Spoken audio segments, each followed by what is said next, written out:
I'm going to be talking with you about sunlight.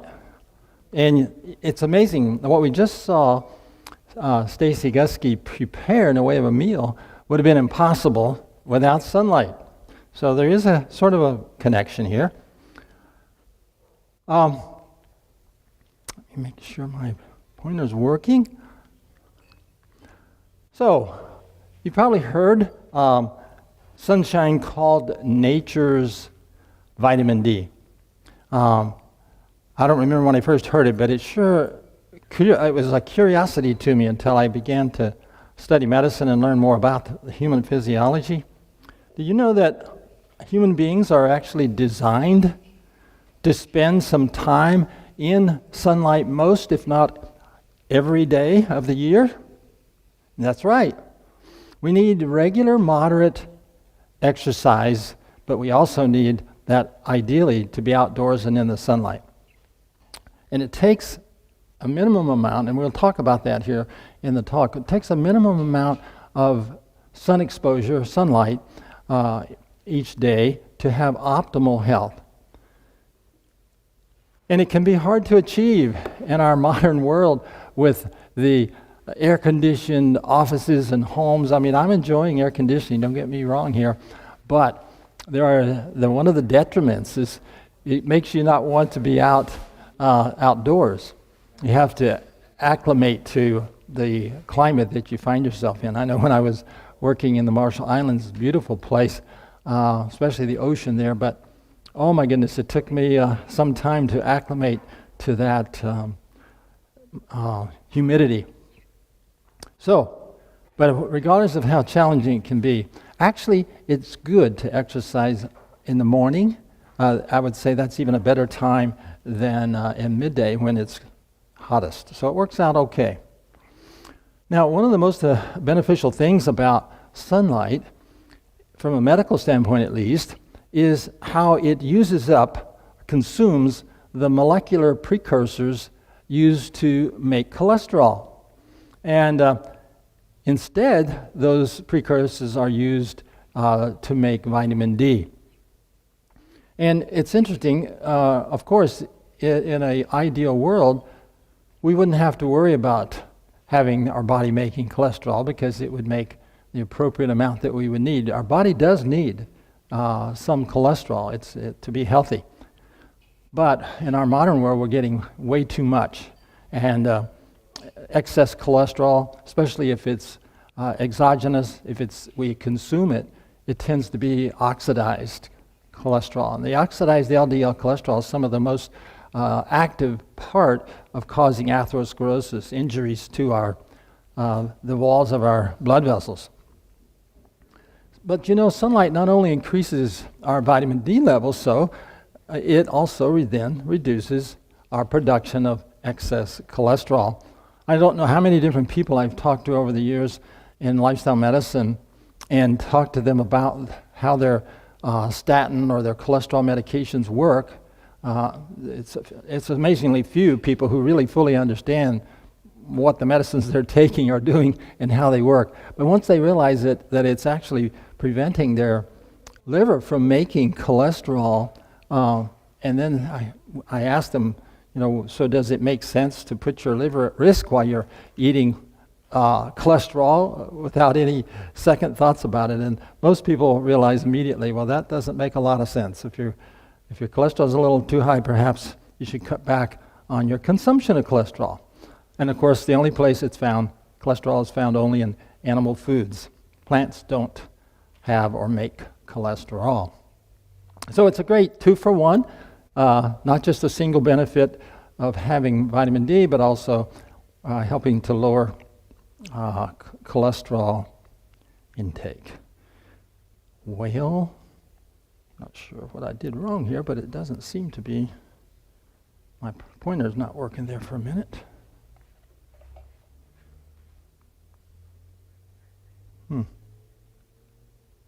Let's try it. It's my problem, guys, not the technicians. All right. So, let's see what the deal is.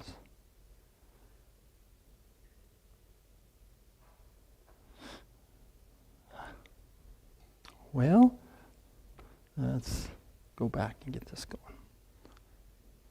Not sure exactly what I did wrong, but we're going to catch the machine back up here. Okay, so one of the big questions that we run into frequently with sunshine or sunlight exposure is, what about causing skin cancer? Isn't that a big problem?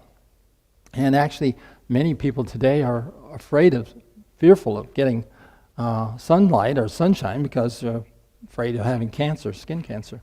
And it's interesting because studies looking at sun exposure and reveal that workers who spend their entire working day basically outdoors in the sunshine do not have increased skin cancer occurrence. So this is, but there's a key here. So stick with me.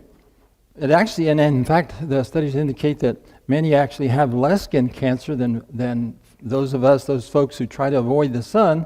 And then, of course, when we do get sunlight, we have a tendency to get what? To get sunburned. And it's actually the sunburning that is more the cause of the skin cancer risk than it is the sunlight itself. And so our bodies actually have a built-in protective mechanism so that we don't have to worry so much about sun exposure being harmful if we're getting regular sunlight exposure. So that the way and we're talking here about the north and south. At the equator, this is a little different. In the equator, the sunlight is approximately equal throughout the year. But in the northern or southern parts of the globe, as you know, we have a winter, we have a summer.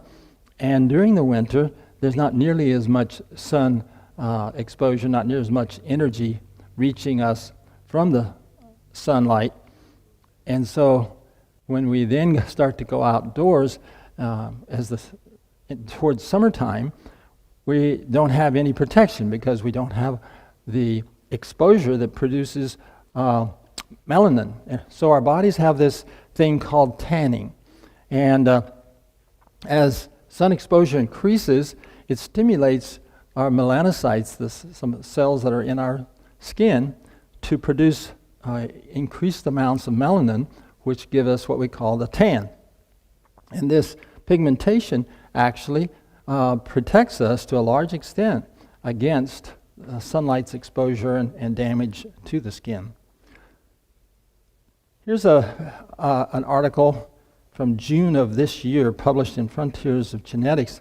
A very interesting study looking at the genes of vitamin D metabolism and their roles in the risk and prognosis of skin cancer.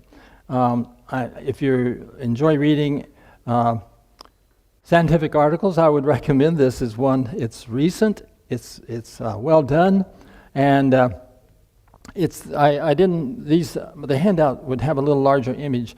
And by the way, if you want a handout, let us know your email, and we can email you a PDF of the slides in a little bit larger than the picture here. But basically, the key one is the one on the left, showing the variety of ways that different genes in our body are involved in metabolism and the effect vitamin D has. So the bottom line is, in fact, I think it's on the next slide here.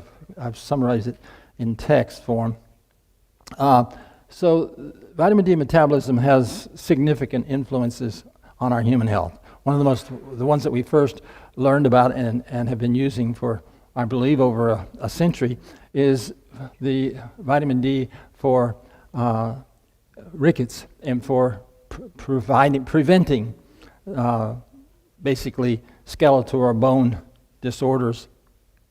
But we've learned more recently that vitamin D has so many different functions that it is involved in, from our immune system to fighting infection, absorbing nutrients. I mean, It's amazing, frankly, how many different ways it is involved.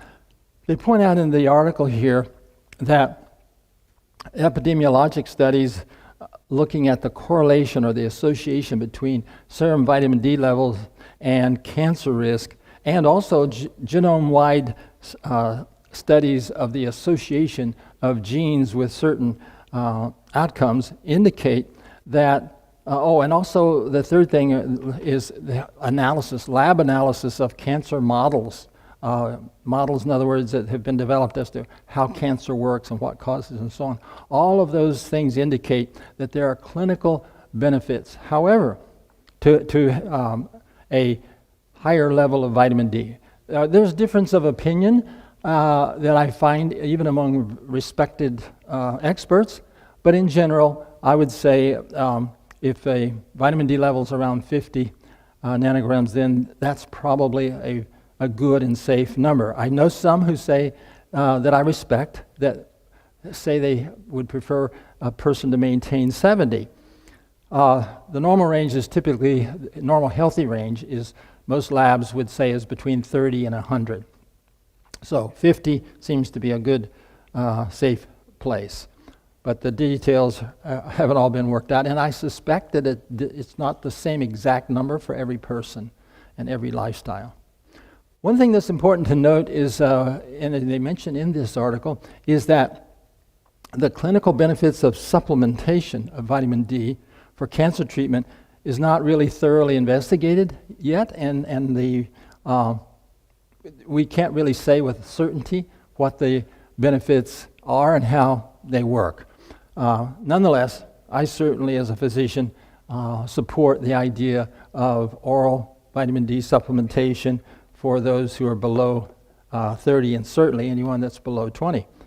And I will have to say I've seen some remarkable things. One of the most amazing ones, I had a health guest, a lifestyle patient, who I think set the record for the lowest number I've ever seen, and I believe it was in the neighborhood of 6.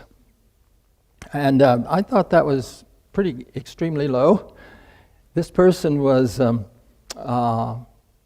eating a gluten-free, wheat-free diet because they had allergy that had developed to the point that they couldn't even enter a room where someone else had had wheat without having a reaction. It wasn't a deadly reaction at that low of risk or that low exposure, but it was enough that they could tell and would leave the room or turn on the ventilation or something.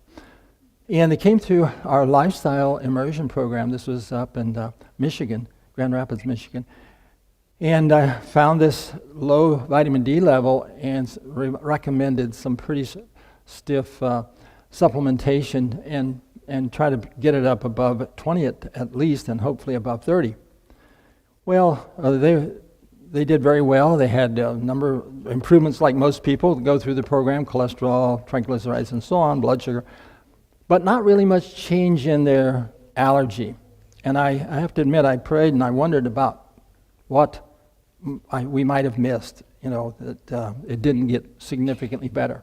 But about 3 months, 2 to 3 months later, I got a call from that couple, and they were just excited because the allergy had gone away, and this patient was now able to eat wheat, but not much less be exposed to a room that had wheat in it. And we had every reason to believe, after looking at the lab value for the vitamin D levels, which were now up in above 20, that vitamin D may have been the key thing that was causing this. We'll never know for sure because we didn't have rigorous testing and etc. But nonetheless, that's the one thing that supplementation she was doing long term and seemed to. So that helped make me a believer in trying to maintain adequate vitamin D levels even with supplementation. But I do believe that it's best if you can get your level where it needs to be using sunlight and exposure to the sunlight.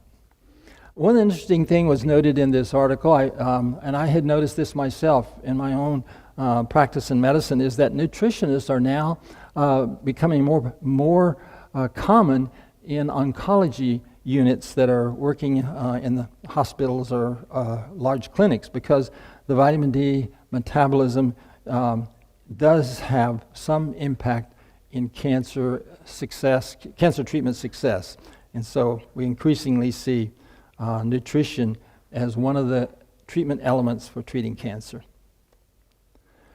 So let's take a little bit of a deeper dive into what is sunlight, what does it consist of?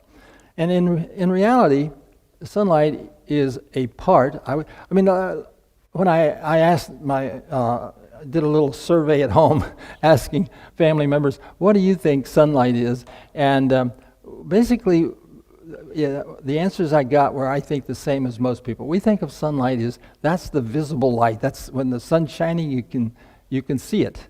Brightens things up, lights things up. You can see shadows. If you can't see any shadows, and it's not particularly a bright spots, we don't think of it as sunlight. However, we know that sunlight is a part of solar radiation, that all of this is coming from the sun, which is essentially burning hydrogen. Well, that's not I shouldn't say that. It's not burning hydrogen, because burning usually means oxidation. It is literally turning hydrogen into energy, turning mass into energy. And I've forgotten the number, but I've seen experts' estimates of how long the sun, before it'll run out of hydrogen to burn, and it's a long time. I'm not the least bit worried about us running out. But it produces solar radiation, and it varies by its frequency. So it's quite a range. I've got a little chart here. Hopefully you can see. On the left side is where the energy level of that radiation is highest. Over towards the right, it's lower. On the left, it's high frequency, meaning as you can see in the drawing there, the wave length is quite a bit shorter. And then in the middle, approximately, they've actually shown us the colors, rainbow there, the color palette. Somewhere is just between 200 nanometers and 2,500. Closer to the 200 to 1,000 nanometer range, and that's where the colors are. And notice the note there at the bottom of that. It says 99.9% of solar energy is between these wavelengths. And so that's really, I would say, what most of us think of as sunlight. It's that part there that we can see. However, if you look, the chart shows that, the graph shows that then you have infrared is longer wavelength than the sunlight, or the visible range, and then down lower yet microwaves, and lower yet radio waves. And so let's talk about ultraviolet. Well, I'll just go back over here and look. So ultraviolet, see, that's just to the left of the visible range that's showing the rainbow colors. So we're going to talk about that because this is the wavelength that in particular is associated with risk of skin cancer. And there's three types of ultraviolet radiation, and each has a higher frequency and more energy. So UVA, then UVB, and ultraviolet C. So they consider them A, B, C. Let's just look at them. The highest energy, which would mean the highest frequency and the shortest wavelength, are UVC. But the energy is so high that this rays, wavelength, the solar rays, are blocked by the ozone layer. And seldom reach us here on the ground. So we really don't have much impact from that. That is also, however, helps us understand why there's concern about the destruction of the ozone layer. Because if we did lose our ozone layer over the planet, we'd certainly be exposed to considerably more dangerous ultraviolet rays, the C. Next, I'm going to jump to the UVA. This is the rays have the longest wavelength and the least energy in the rays, and they really only affect the superficial part of our skin. In fact, what the book I was reading on this was saying this is essentially what causes most of the surface skin aging that takes place. And finally, looking at the ultraviolet B, the UVB rays, they have enough energy to penetrate deeper layers of the skin, but not enough. They don't have enough energy to be blocked by the ozone layer. So these are really the ones that can cause sunburn and contribute to increased risk of cancer. These are also the ones that cause tanning, although the UVA can also have some effect on causing the release of melanin and the tanning effect. But the ultraviolet B are the ones that really particularly cause this. So, as I already mentioned a little bit, these cells called melanocytes in our epidermis, our skin, they respond to the ultraviolet radiation by forming more melanin. This is a protein that's a pigment, basically. It darkens our skin. It's interesting. There are some conditions that cause the loss of melanocytes, and it's interesting to see a person with that condition who's been in the sun and has gotten tan. They can often have these little small spots that they're not tanned, where they're missing melanocyte. So they're not, the melanocytes are not right up against each other like most other cells. You can actually see space between them. Anyway, so the trick here is to get gradually exposed to the sunlight so that we get a tan and don't get a sunburn. And we can get the benefits of the vitamin D exposure without the risk or concern about skin cancer. Now, it is important to keep in mind that even when you don't see sunlight, the visible rays from the sun being very strong because it's blocked by the clouds, we tend to think, well, there's no sunshine, no danger. But the reality is we can still get a sunburn from the ultraviolet, which is not blocked. Most of it is not blocked by the clouds. I do want to emphasize and acknowledge that the skin cancer melanoma is a very serious and dangerous condition, and we do want to avoid it, and we do want to, if we think that we are having some patches anywhere on our body, that there's basically like a multicolored patch, that could be melanoma. I know this is a gross or not a very detailed and realistic example, but it's a little bit like a calico. It has a variety of colors. It's not just a one like brown or black. It'll have a variety of variations typically in melanoma. Anyway, don't take chances. Avoid sunburn. And if you have concern about something that might be cancerous, have it checked by an expert. So, I don't know how many of you might be old enough to remember when moms hung their laundry on the clothesline to dry. But I remember when I was a kid that my mom was doing that. And I can remember with fondness how wonderful it was to go to bed in a sheet and a pillowcase that had been on the line and had been in the sun. I don't know, I'm sure it didn't, I don't know what sunlight smells like, but I've gotten this impression that it smelled like sunlight because I knew that's what made that wonderful smell.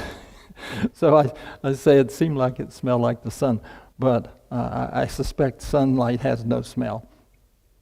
And it's interesting I don't know how many moms that were doing this realized it, but it's actually a wonderful way to safely sanitize the linen and the clothing, because the damage that we see from ultraviolet radiation in our own skin is also damaging to other organisms, microorganisms, germs, and even viruses. So it's actually a very healthy habit or practice to hang our laundry out outdoors on a sunny day. I believe there's also, I will acknowledge this, I do believe it may shorten the life of some of the fabric, some of the clothing. I'm not sure how it affects polyester, which we have quite a bit of today. I know that with cotton, it does tend to accelerate or shorten the life, let's say it that way, the useful life of the clothing. But I think personally that in my family, most of those clothes were worn out before they were destroyed by hanging them in the sun. So basically what we're saying here is that sunshine is one of nature's most effective and affordable antiseptic sterilizers, and it's absolutely free.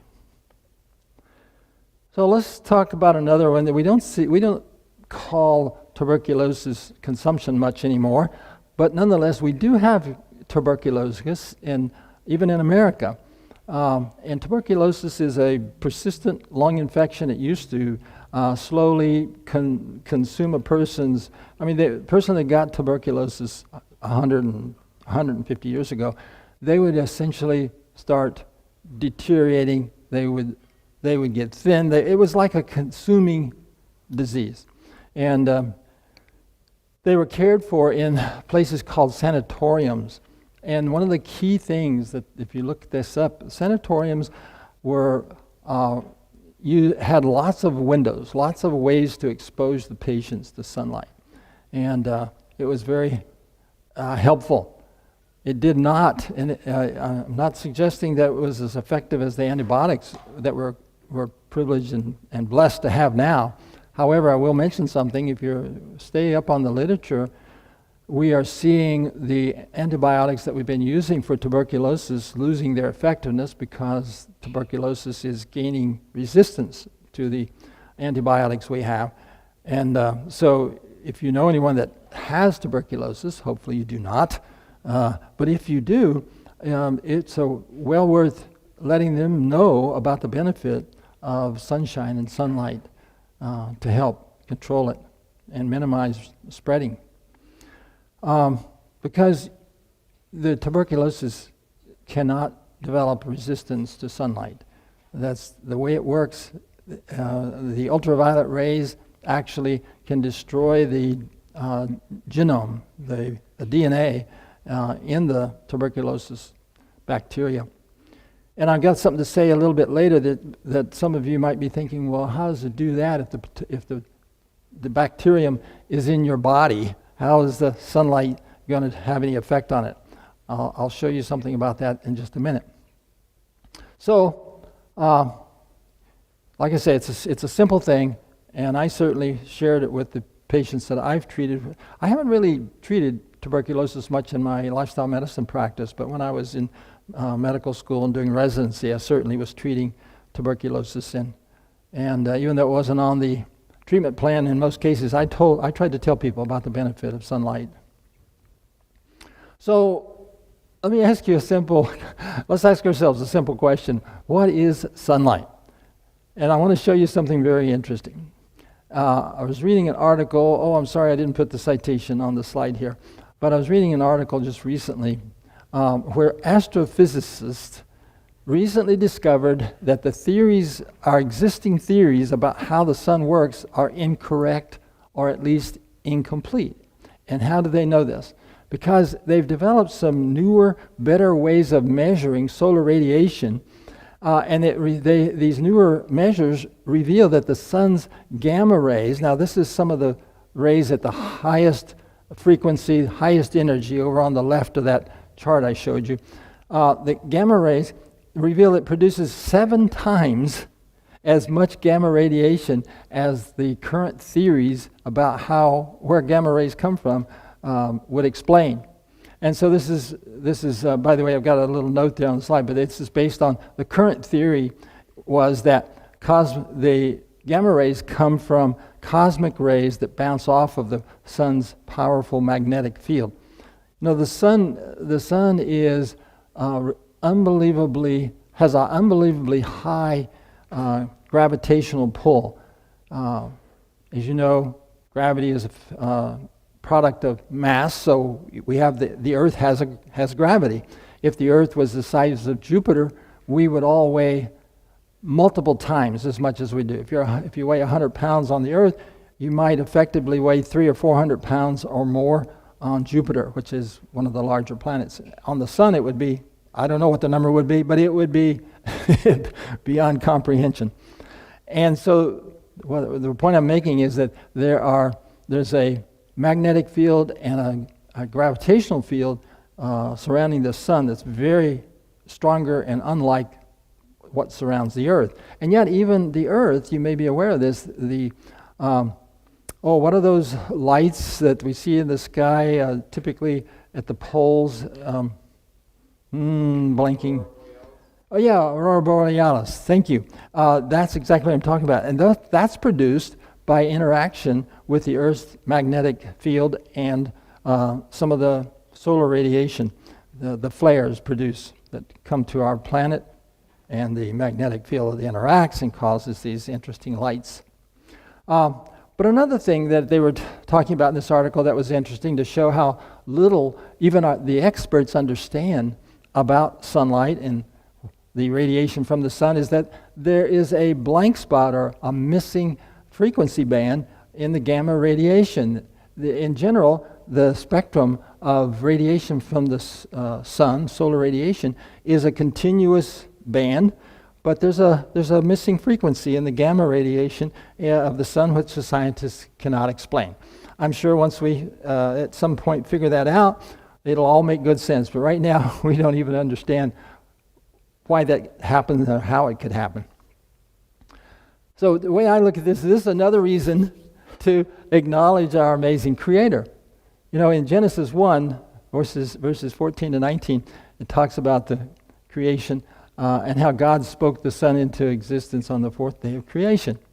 And you know, there's many, many things that we do not understand. I would even say we cannot understand about God's creation.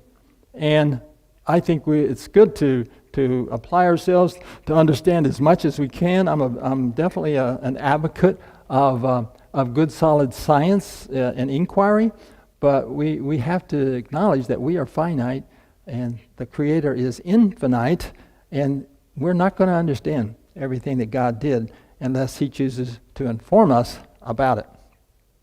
So what are some other things affected by sunlight? You might find this quite interesting. What else can sunlight do? So my wife and I have lived in a motorhome all year for a few years, but recently part of the year only. But anyway, if you live in an RV, spend a lot of time in it, you have to protect your tires when you are parked wherever. It's not very practical to do this while traveling on the road, although I have to admit, if I spent all of my time traveling, I believe I would find a way to put some fender skirts, because sun actually destroys the rubber on the tires and causes them over a period of a few years to start cracking. And we had an experience actually where we had a flat tire because it was one of the tires that was on the outside and had been exposed to a lot more sunlight, and made me a lot more careful about covering them. By the way, a little tidbit here. You may not know this, but there's a number that is cast into every tire that's a 4-digit number, and it is the month of the year and then the 2-digit year of manufacture. So you can look at a tire, commercial tire for sure, and it will tell you which week of the year and what year that it was made, so you can tell how old it is. Many of these fleets, they actually change the tires based on time rather than on apparent wear or whatever. Okay, but something else more likely that the average person would know about is if you have plastic on your houses, like if you have plastic shutters, or if you have plastic trim around the screen door or something. This will deteriorate over time and becomes brittle. It actually will pulverize. I've seen that in some very old plastic. It's been where on the south side of the home, for example. So this is damage from the higher energy radiation. There's also another, this is what we call ionizing rays. These are the rays that are above visible light. So you've got the ultraviolet we talked about and the gamma radiation. These are solar radiation whose energy level is sufficient to damage the cell itself, and especially the DNA that can be damaged. That's why we have in each cell has a correction mechanism. I don't know if you're aware of this, but every cell in our body, with the exception of red blood cells, which don't have a nucleus, every cell with a nucleus has a protective mechanism that is constantly at work, reading the genome and looking for mistakes that have been caused by ionizing radiation or other things. And that's why it's so nice that we have two strands. This protective mechanism wouldn't work if the DNA only had one strand, but as you know, it's sort of a twisted or a spiral-shaped two-stranded genome, and that's the way that these mechanisms can tell when there's a mismatch that doesn't make sense. So, those rays not only damage the body but other things. Let me ask you a question that probably most of you would not think about is be associated with sunlight, but I'm going to show you that it is. If I were to ask you, what is the one gene in all the DNA on Earth that's the most important for life, what might you say? Now, there would be multiple correct answers here, but I think you'll be surprised at the one that I chose. And without this gene that I'm going to show you here in a moment, life would be impossible on the Earth. And that's the gene for chlorophyll. Because this is the one gene that allows plants to, I wonder what happened to that one. Anyway, it's the one gene that allows plants to capture the energy in the sunlight and store it in a way that animal life can then burn or oxidize to capture the energy. And I'm just showing the photosynthesis uses sunlight to turn water and carbon dioxide into carbohydrates and oxygen, and then the living animal kingdom, all living things oxidize or burn carbohydrates to produce energy and carbon dioxide and water. So, but you could say, well, hemoglobin we wouldn't be here without hemoglobin. That's true, but the plants would be here without it. But if the plants didn't have chlorophyll, they wouldn't be here, and we wouldn't be here either. So, all right, this is a question I have to touch on before we finish, and that is how much sunlight is best, and how much sunlight should we get a day? I already mentioned this a little bit earlier, but the answer is there's no simple or single answer for everyone. We have to take into account that there's lots of different things that alter the effect of sunshine. For example, sunshine in the morning has much less strength. It's when it's directly overhead that we have more. The rays feel hotter. I'm sure you've noticed that. And the reason is that when the sun is at sunrise or sunset, the rays are going through a lot more of our atmosphere.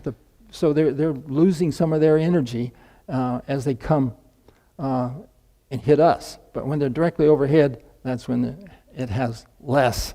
And often this is quite noticeable. So in the morning is a good time to exercise when it's cooler and less sunshine, less energy in the sunshine that's hitting us. Most of the experts and I looked at a number of different sources, and probably 10 to 15 minutes of non-midday sunlight, 3 to 4 days a week would be best to begin. And then it can gradually increase as your skin tans, as the melanocytes produce melanin to protect you.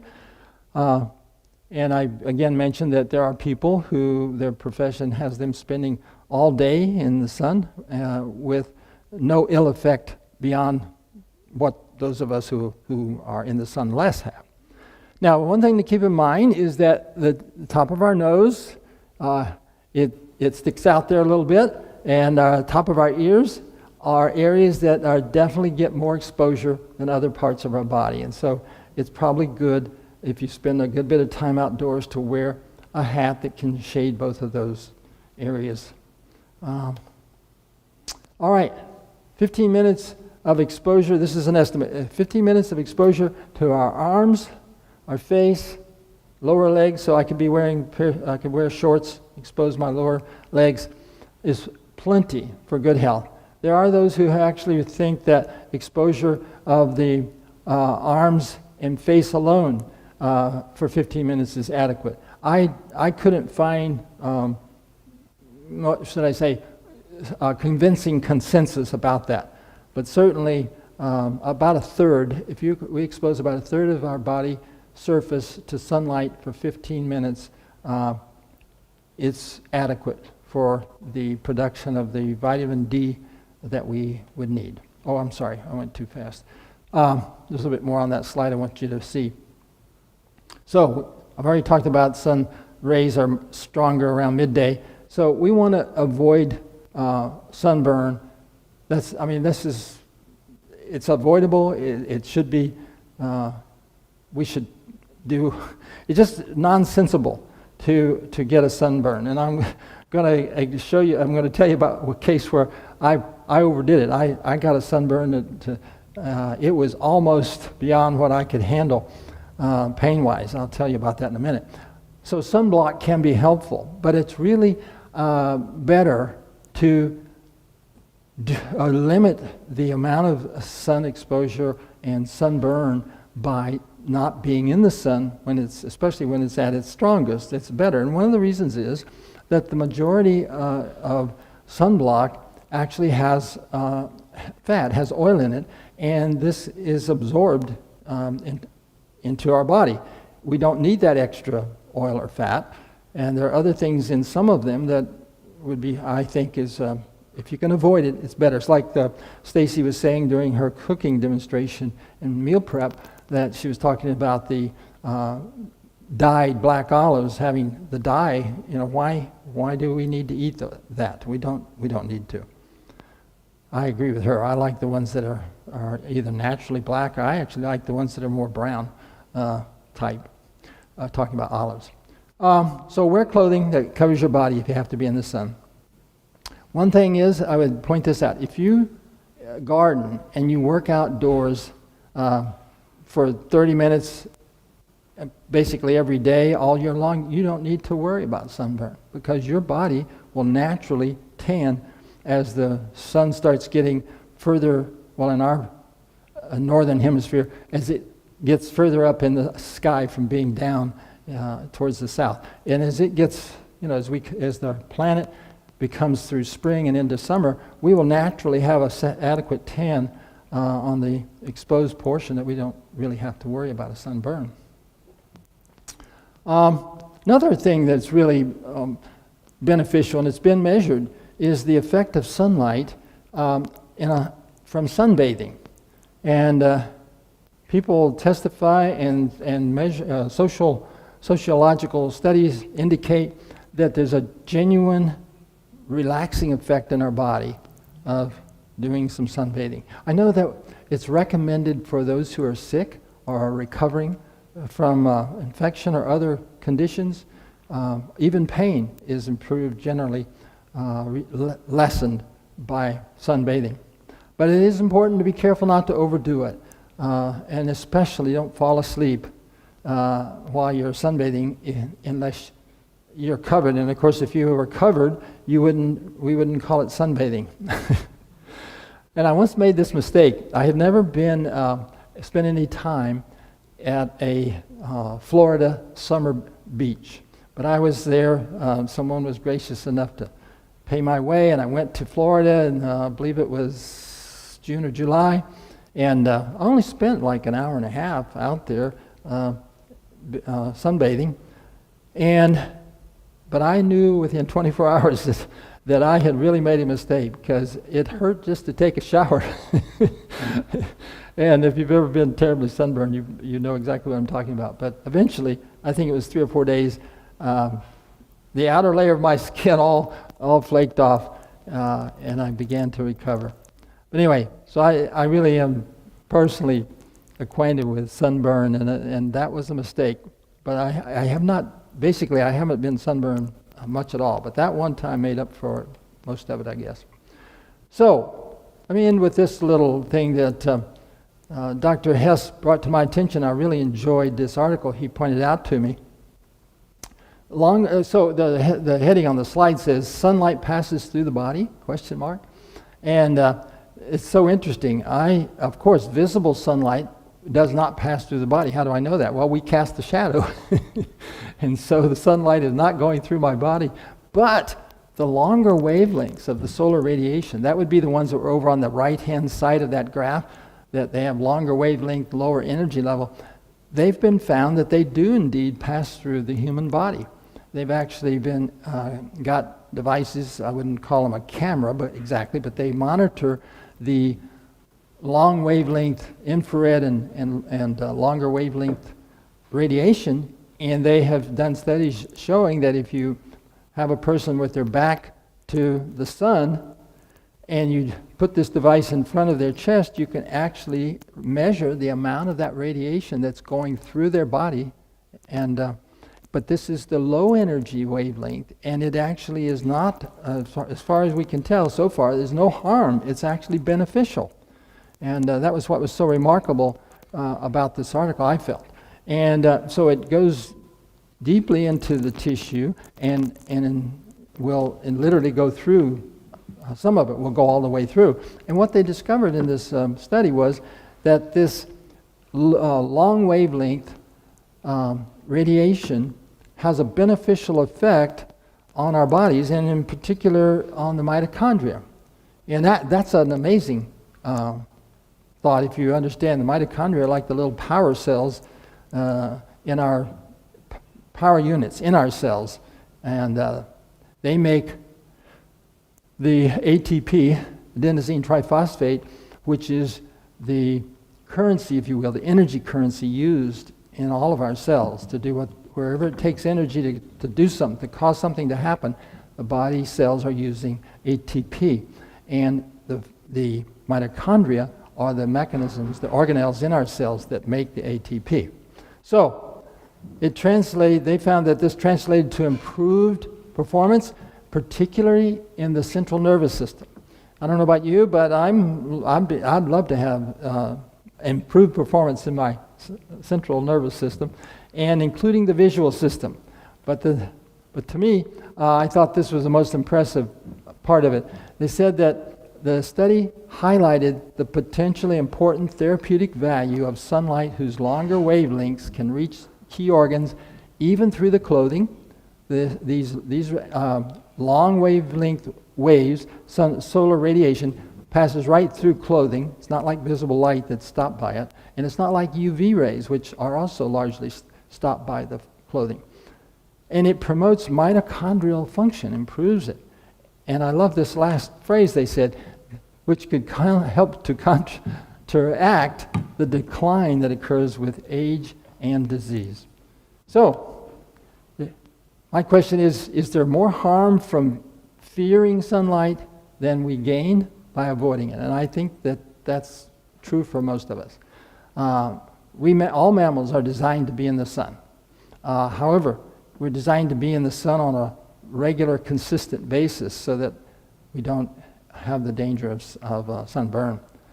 And I believe, now I don't have, this next couple of statements are not based on a specific study, but it's based on experience and reading, that if we would adopt Eden's lifestyle, so that we had a diet, hydration, sleep, trust in God, etc., that were present in Adam and Eve before their sin, sunlight would be fully health promoting, and they wouldn't have optimal health without the sunlight. So, combine it with SON light, the Son of God, and it can extend our longevity to eternity. So, I don't know if we have any questions, but I'd be happy to take them and try to provide an answer. Otherwise, I've put my email there in case you would like to get a copy of the handout or share anything else. If you have any articles that you're aware of that you think would have been good to include that I didn't, I'd be happy to get a copy of it, or just a citation. So, any questions? All right, well, thank you very much, and I wish you a good evening.